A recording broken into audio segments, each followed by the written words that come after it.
Canım öğrencilerim, Harbi Matematik'tesin. Murat Hoca ile beraber bugün olasılık işleyeceğiz seninle. Herkes LGS'yi kazanma olasılığını bir düşünsün bakalım. Onun kararını versin. Eğer olasılık olarak kafanda düşük geliyorsa şu konuyu izle, sorularını çöz, bir artı bir netin olsun ve olasılığın yükselsin. Şimdi olasılık konusu 8. sınıf bizim birinci dönem artık son konularımızdan, veri analizinden sonra, ama yazılıda çıkabilecek bir konu da aynı zamanda, yazılılarda kesin çıkabilecek bir konu ve en çok yazılılarda çıkan kısımları da bu başta vereceğim arkadaşlar, bir olaya ait olası durumlar kısmı. Genelde Milli Eğitim ikinci bölümden sorular soruyor. Ama birinci bölümü çok iyi anlarsanız ikinci bölüm için çok iyi bir temel olacak sizin için. Peki o zaman olasılığın ilk bölümüyle başlayalım isterseniz. Bir olaya ait olası durumlar. Şimdi bir olayın sonucunda neler olabileceğini görmek için yapılan işleme deney denir. Hemen bunu bir örnekleyeyim ben size isterseniz. Bakın deney neymiş? Bir madeni paranın havaya atılması bir deneydir. Bir zarın atılması bir deneydir. Bunun tanımı deney. Bu direkt tanım olarak karşımıza yazılılarda çıkar. LGS'de de çıkabilir. O yüzden deneyin ne olduğunu bilelim.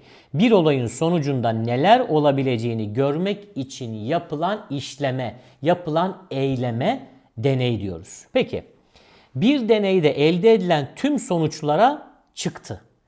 Yani yazı ve tura paranın havaya atıldığında, yere düştüğünde tura gelmesi ya da yazı gelmesi. Bunlar paranın havaya atılma deneyindeki çıktılardır. Peki zarın havaya atılma ya da zarın atılma deneyinde çıktılarımız nelerdir? 1, 2, 3, 4, 5 ve 6.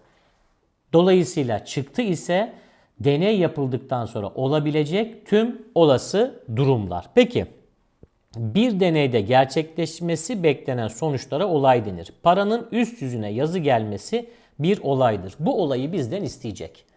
Zarın 5 gelmesi olayı. Zarın çift sayı gelmesi olayı.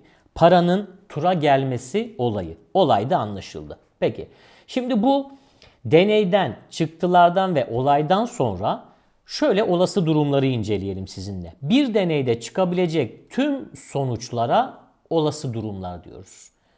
Yani bu çıktılarla aynı ifadeye geliyor. Yani bir olaya ait olası durumların sayısı başka bir olaya ait olası durumlar sayısından fazla ise daha fazla olasılıklı, eşit ise eşit olasılıklı, az ise daha az olasılıklı diyebiliriz. Bu karşımıza çıkacak.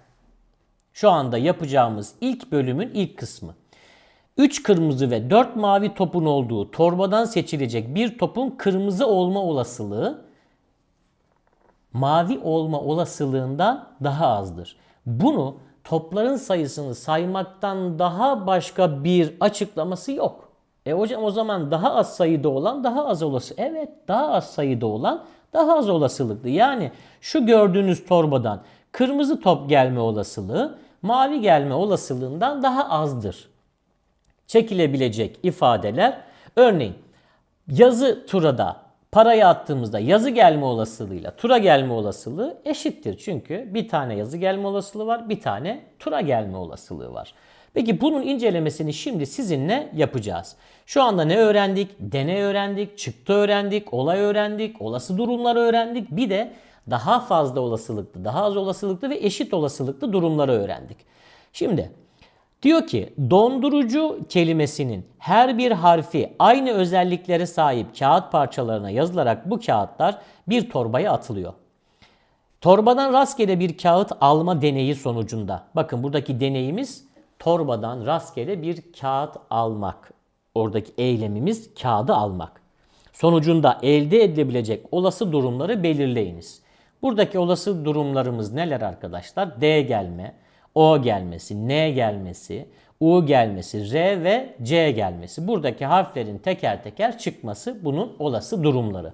Peki torbadan rastgele alınan bir kağıtta hangi harfin yazma olasılığı daha fazladır?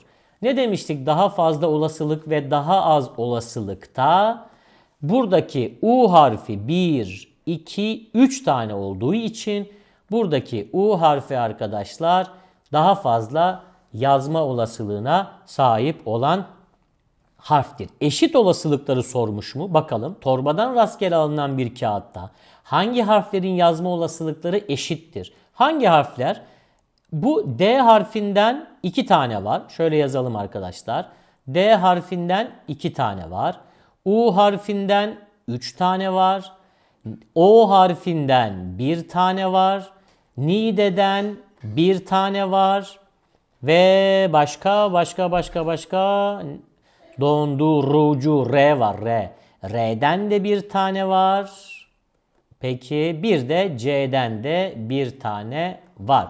Buradaki eşit olasılıklar O, C, R ve N harfleri, O, C, R ve N harfleri eşit olasılıklıdır. Çünkü sayıları eşittir.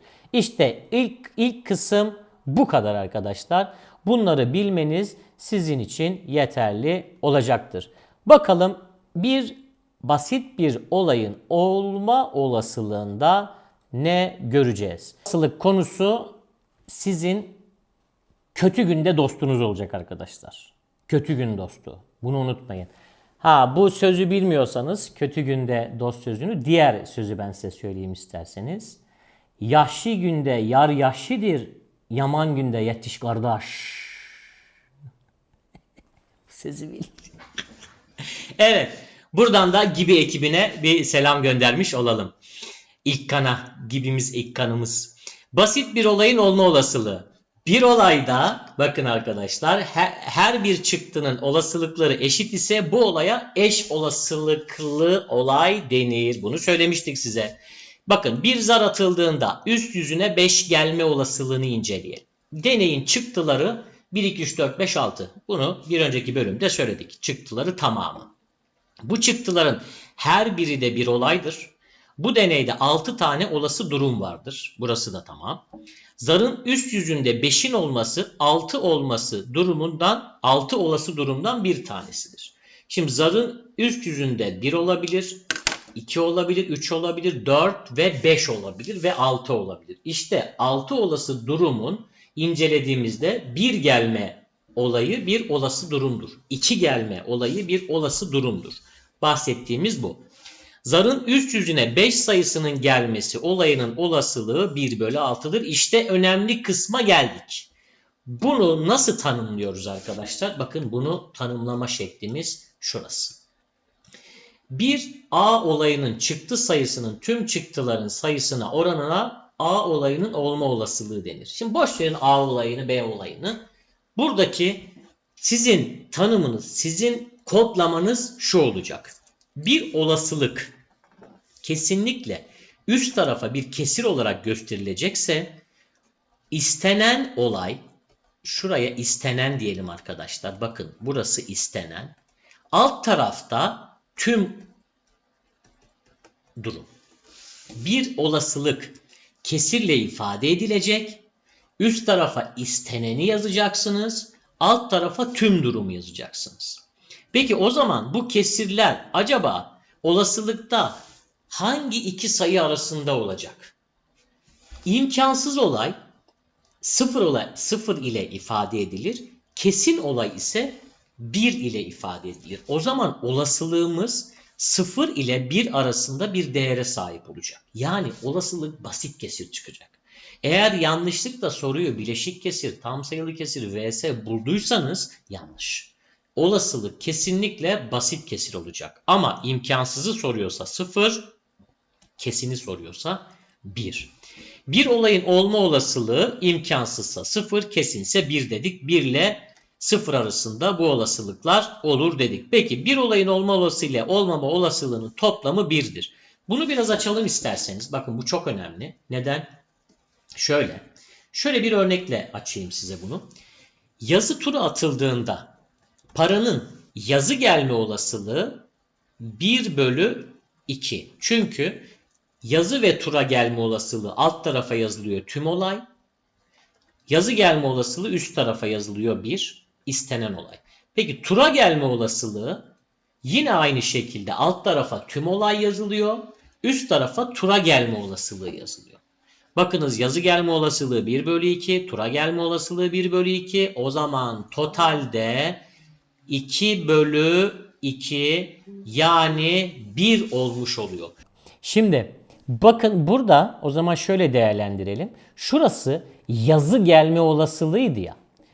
Diğer tarafa ben tura gelme olasılığı dedim. Bunun diğer bir başka bir açıklaması da yazı gelmeme olasılığı arkadaşlar. Yazı gelmeme olasılığı. Peki o zaman gördüğünüz gibi bir olayın olma olasılığıyla olmama olasılığının toplamı 1'dir. Bunu da size ispat etmiş olduk.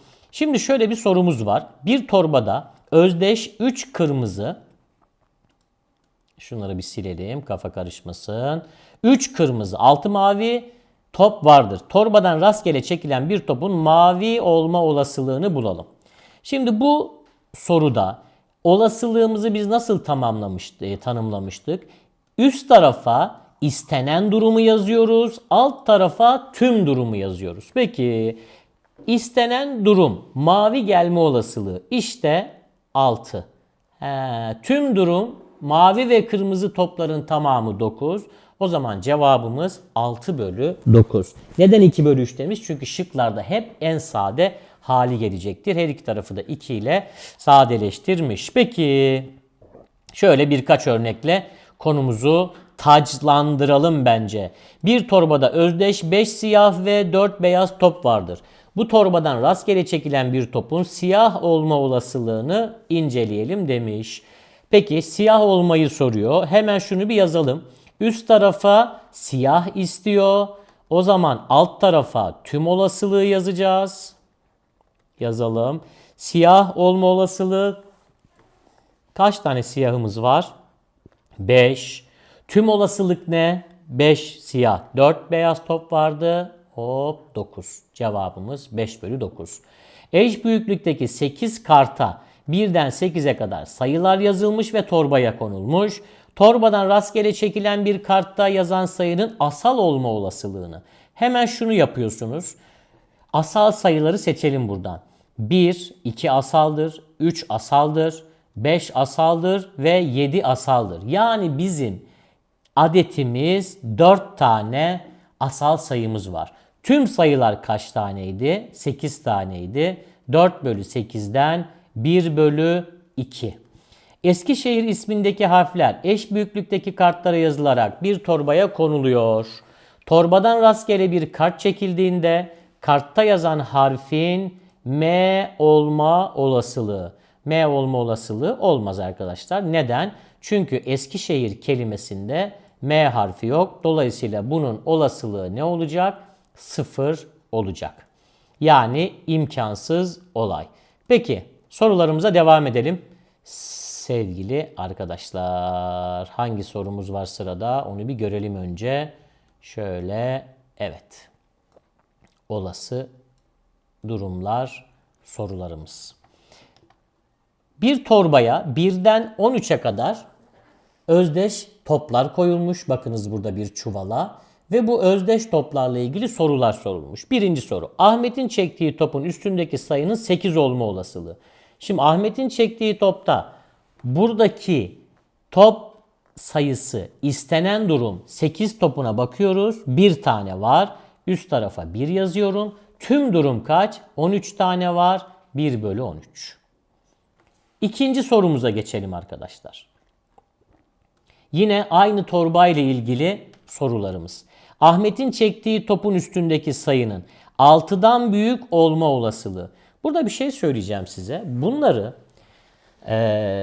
aslında birer küme elemanı olarak da düşünebilirsiniz. Yani bizim 1'den 13'e kadar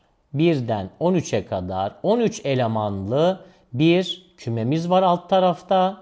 Üst tarafta da istenen ifadelerin kümesini veriyoruz. Yani Ahmet'in çektiği topun üstündeki 6'dan büyük sayı olma olasılığı. Neler onlar? 7, 8, 13'e kadar, bu da istenen durum. Bunları küme elemanı olarak da düşünebilirsiniz çözerken. Peki 7, 8, 9, 10, 11, 12, 13. Toplam kaç tane var? 7 tane istenen durum. Tüm durum neydi? 13 top vardı. Burası da 7 bölü 13 oldu. Peki gelelim diğer soruya. Ahmet'in çektiği topun üstündeki sayının 4 ile tam bölünebilen bir sayı olma olasılığı. Gördüğünüz gibi olasılıkta sizin alt kazanımlarınızı, bir önceki sınıf kazanımlarınızı çokça yoklayacaklar. Çok fazla. Bakın burada da bölünebilmeyi yokluyorlar. 4 ile tam bölünebilme. 1'den 13'e kadar 4 ile tam bölünebilen sayılar hangileri? İstenenler. 4'ün katı olanlar 4, 8 ve 12. Yani istenen durum kaçtır? 3 adet. Tüm durum ne? Değişmiyor. 13 tane. Ahmet'in çektiği topun üstündeki sayının tek sayı olma olasılığı. 1'den 13'e kadar kaç tane tek sayımız var? Onları yazalım. Hesaplayalım onları. 1, 3, 5, 7, 9, 11, 13. 7 tane. Yani istenen durum 7. Tüm durum değişmiyor 13. Geçelim yan taraftaki torbaya. Bir torbada eş büyüklükte 4 kırmızı, 3 mavi, 5 beyaz top vardır. Görüyorsunuz topları. Deniz'in çektiği topun kırmızı olma olasılığı. Hemen istenen durum diyoruz. Kırmızıdan 4 tane var. Tüm durum diyoruz. Kaç topumuz vardı? 4, 9, 12. Cevabımız 4 bölü 12 mi? Hayır. 4 ile sadeleştiririz. 1 bölü 3. Deniz'in çektiği topun mavi olma olasılığı. Toplam kaç tane mavi var? 3 tane. İstenen durum 3. Tüm durum değişmez. 3 bölü 12. Sadeleştirmemizi yaparız. 1 bölü 4. Deniz'in çektiği topun beyaz olma olasılığı nedir? Beyaz toptan kaç tane var? 5 tane var. Tüm durum 13. Olasılığımız 5 bölü 13. Burada sadeleştirme yok. Son sorumuz, Deniz'in çektiği topun kırmızı, mavi veya beyaz olma olasılığı kaçtır? Öyle bir top çekecek ki ya kırmızı olacak, ya mavi olacak, ya da beyaz olacak. O zaman burada hepsini yazacağız arkadaşlar. Kırmızı olma olasılığı 4, mavi olma olasılığı 3, beyaz olma olasılığı kaç taneydi? 4, 9, 12. Burada bir saniye, buraya 5 bölü 13 yazmışız ama 12 top var. 5 bölü 12 olacak. 4, 3 daha 7. Diğeri de 5. Alt tarafta 12. Yani 12 bölü 12. Ve bunun kesin olay olduğunu söyleyebiliriz. Neden? Çünkü bir torbadan bir top çekeceğim. Bu topun kırmızı olma, mavi olma ya da beyaz olma olasılığı nedir? Garanti, başka renk olmadığı için içeride bunlardan bir tanesi çıkacak. Hiç hesaplamanıza gerek yok. Burada ne vardır? 1, yani kesin olay vardır arkadaşlar. Yukarıda verilen eş büyüklükteki kartlar. Bakın neler yazılmış: Aralık ayı, Ocak ayı, Şubat ayı. Seçilen kartın üzerinde kış mevsimine ait bir ay olma olasılığı. İşte hep aynı şeyi düşüneceksiniz. Bu kartlar alınmış, bir torbaya atılmış. Toplam kaç kart var? 3 kart var. Kış mevsimi. Aralık, Ocak, Şubat. Burada kışın hangi aya denk geldiğini bilmek lazım. Üçü de kış mevsimi değil mi bunların ya? Aralık, Ocak, Şubat, Mart, Nisan, Mayıs, Haziran, Temmuz, Ağustos. Evet, aynen. Bunların üçü de kış mevsimi. 3'te 3. Burada kesin olay var. Burada da ilkokula atıfta bulunmuş. Bunları biz baharları, mevsimlerin hangi aylara ait olduğunu nerede öğreniyorduk? İlkokulda öğreniyorduk değil mi? Unutmamışım ha, bravo. Seçilen kartın üzerinde yaz mevsimine ait bir hiç yaz yok. O zaman hiç incelemeye gerek yok. 0, imkansız olayı da burada test etmiş olduk. Yukarıda verilen yeni soruya geçiyoruz. Eş büyüklükteki kartlar bir torbaya atılıyor. LGS matematik yazılmış. Her harf bir karta ve bunları torbaya attık. Çekilen kartın üzerinde Z harfi yazma olasılığı. Var mı burada Z harfi? Yok. 0, imkansız olay. Çekilen kartın üzerinde sesli veya sessiz harflerden herhangi birinin olma olasılığı kaçtır? Yani ya sesli harf olacak ya sessiz harf olacak. Dolayısıyla buradaki olay nedir? Kesin olaydır. Çekilen kartın üzerinde rakam yazma olasılığı, bu da nedir arkadaşlar? Rakam olmadığı için imkansız olay olarak değerlendirilecek. Peki şimdi şuradan birkaç tane soru seçelim. Örneğin 5. soru Önemli bir soru çünkü burada 8. sınıf köklü sayı kazanımını da değerlendirmiş soru. Yandaki eş bölmelere ayrılmış çark bir kez çevriliyor. Okun rasyonel bir sayıda durma olayında çıktı sayısı kaçtır? Burada diyor ki kaç tane rasyonel sayı vardır? Aslında bu soru olasılık sorusu değil neredeyse. Bu soru bir karekök sorusu. Neden? Diyor ki bana aşağıdakilerden hangi çarkta bulunan sayılardan kaç tanesi rasyonel sayıdır? Şimdi rasyonel sayı neydi? Kök dışına çıkmış sayıdır. Kök içinde kaldıysa irasyonel. Yani kök 7 irasyonel, kök 5 bunları atalım. 3 kök 2 bunlar irasyonel sayılar. Ama rasyonel sayılar 1, kök 4, 2 kök dışına çıkar. 1 bölü 2 rasyonel, 3, 4, 5. Toplamda burada 5 tane çıktı sayısı var. Şunu sorsaydı bu soruda, deseydi ki bu çark döndürülecek ve çarkın işaretli kısmının bir irasyonel sayıda durma olasılığı nedir? Burada yapacağımız iş toplam sayıyı, yani bu çarkın alabileceği toplam kaç tane sayı var? 1, 2, 3, 4. 4 de sağ tarafta 8. 8'de irasyonel olma olasılığını sorduğu için irasyonelleri yukarı yazacağız. 1, kök dışına çıkmayanlar var burada 2, bir de kök 5, 3, 3 bölü 8. İşte bu çark döndürüldüğünde bunun irasyonel sayı olma olasılığı 3 bölü 8'dir. Peki başka soruya bakalım isterseniz. Şöyle 8. soruya bakalım arkadaşlar. Burada erkek olma olasılığı hangi sınıfta daha fazla bir bakalım. 11. sınıflarda erkek olma olasılığı totalde 15'te kaç arkadaşlar? 8. 12 yaş grubunda 15'te 11. Diğer yaş gruplarına baktığımızda 13'te, 15'te 6. Diğer yaş gruplarında 14 yaşta 15'te 5. Şimdi burada paydalar eşit olduğu için neydi bizim 6. sınıfta bir sıralama görmüştük, hatırlıyor musunuz? Paydalar eşitse payı büyük olan en büyüktür. Yani buradaki olasılık en büyük hangisi? 15'te 11'dir. 15'te 11 hangi yaş grubuna denk geliyor? 12'li yaş grubuna denk geliyor. Demek ki bu sorularda lütfen olasılıklarını bulun ve o olasılıkları karşılaştırın. Buradaki karşılaştırmayı neye göre yapıyoruz arkadaşlar? Kesirin karşılaştırmasına göre yapıyoruz. Kesir büyükse sayımız da büyüktür. Yani olasılık ifademiz büyüktür. Bir soru daha çözelim. 9. soruya bakalım arkadaşlar. Yukarıda bir otelin 4. katına ait kapı kat planları verilmiştir. 4. katına ait kapı kat planları verilmiş. Peki. 4. kattaki boş bir odanın seçilmesi olayındaki olası durumların oda numaralarının toplamı kaçtır? Bakalım. Şimdi değişik bir soru olmuş. 4. kattaki boş bir odanın seçilmesi olayındaki olası durumlar. Peki boş odalar bize mavi ile gösteriliyordu arkadaşlar. Buradaki şunu deseydi bize 4. kattaki boş odaların seçilme olasılığı kaçtır? Toplam kaç oda var? 10 oda var.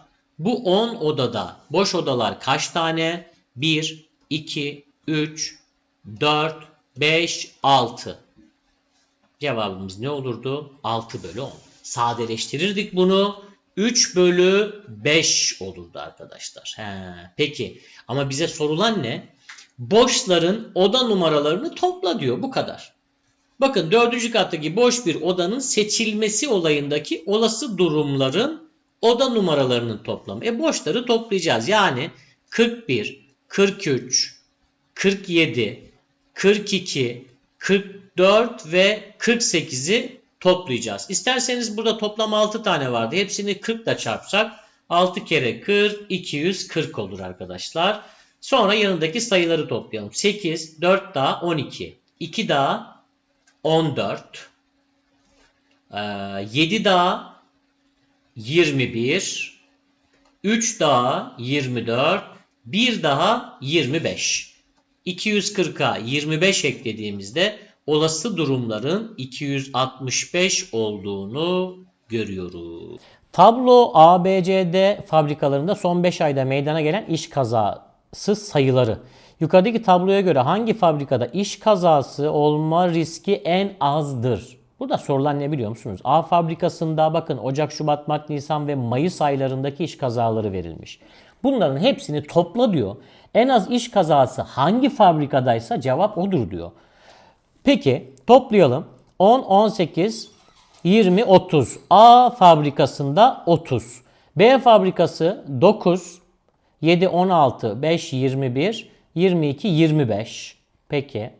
Bu da B fabrikasında. C fabrikasında 11, 9 daha 20. 7, 3 daha 10, 30. Bir de 5'imiz var burada 35. Peki 11, 14 daha 25. 5'imiz var burada 30. 8, 2 daha 10, 30, 10 daha bu şekilde tamamlamalı toplamalar yapabilirsiniz. 40 gördüğünüz gibi. B fabrikasında totalde 25 kaza olmuş bu 5 ayda. Dolayısıyla risk en az B fabrikasındadır. Doğru cevabımız Bursa. Peki şimdi çok değişik bir soru var. Ona geçelim isterseniz. Yine sorulabilecek tarzda bir soru. Sol tarafta bakın 1, 2, 3, 4, 5. 1, 2, 5'e 5 yani 25 bölmeden oluşan bir şekil var. 25 tane kareye bölünmüş. Sağ tarafta da 25 tane kare bölünmüş. Sol taraftaki boyalı kareler var. Sol taraftaki boyalı karelerin sayısı 1, 2, 3, 4, 5, 6, 7, 8 ve 9 tane. Sağ taraftaki boyalı kareler 3, 4, 5, 6, 7, 8 tane. Peki sorulan ne? Verilen panolardan rastgele seçilen bir noktanın her iki panoda da taralı bölgeye denk gelme olasılığının eşit olması için 2 numaralı panoda aşağıdaki değişikliklerden hangisi yapılması gerekir? Dikkat edin 2 numaralı panoda hangi değişiklik yapılması gerekir diyor. Şimdi burada totalde 25 tane bölge var ve bunlardan 9 tanesi boyalı. Dolayısıyla 9 bölü 25 olasılığımız. Diğer panoda 25 tane bölge var ve burada 8 tanesi boyalı. 8 bölü 25. Bu olasılıkların eşit olması isteniyor. O zaman hiç bu şıkları elemeden de ikinci panoya bir bölge daha boyarsak bu 8 artı 1 9 bölü 25 yani birinci panoyla eşit olduğu anlamına gelir. Dolayısıyla cevabımız bir kare daha taranmalıdır. Nerede? 2 numaralı panoda yapılacak değişiklikte. Evet, buraya kadar geldiysen bu iş tamamdır. Şimdi yapman gereken bundan sonraki videoyu dikkatli bir şekilde durdurarak ilk önce soruları sen çöz. Ondan sonra çözümüne bak. Olasılık neti cepte. Yapman gereken bir şey daha var. Beğeni yapmayı, yorum yapmayı ve bildirimleri açmayı unutma. Bir sonraki videoda görüşmek üzere. Hoşça kal.